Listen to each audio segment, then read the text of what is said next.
Ruby Ridge, by the way, is seen as a success by the FBI. Which is crazy. Which is fucking bananas. Tell people if they don't know what Ruby Ridge was. Tell Yes. them the story behind it. So Randy Weaver, a Green Beret from Vietnam, shacks up in rural Idaho, and he decides that he wants to have a life off-grid. And the FBI, doing an investigation with the ATF, finds out that he has some kind of gun issue. And they need to do an investigation, and they need to go on site. But this is almost, it's crazy because there's similarities with our situation. You find out the guy's background. Like if you're developing a target packet on a bad guy, you would want to know the guy's background, right? That's the first thing you do because you want to assess potential risk to force and you want to mitigate risk overall. What's his background? Green Beret, Vietnam. Oh, fuck, right? Then everybody gets all fucking crazy, right? They start going, oh, we need to find out more. So they do surveillance. They don't just do off-site surveillance. They don't do long-range surveillance.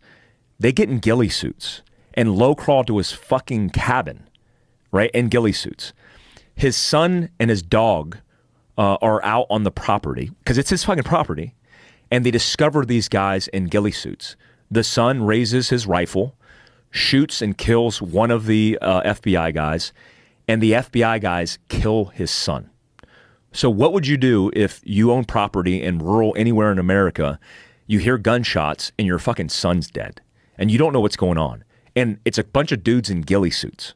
So he winds up locking himself and barricading himself in the cabin, and then they deploy the FBI hostage rescue team, HRT. I actually interviewed one of the guys that was he was in the sniper site as a sniper for FBI HRT when this went down. So long story short, they kill his wife as well, shoot his wife. While she was holding a baby. While she was holding a baby. They think, talking to one of the snipers, they thought that he was charging them into their position, but he was fake charging. Like he was making like a gesture like he was charging. So they got panicky and they started breaking shots off at him. I don't know if they wounded him, maybe he wounded him, but he gets back inside, and so they dump the next person they saw, which happened to be the wife.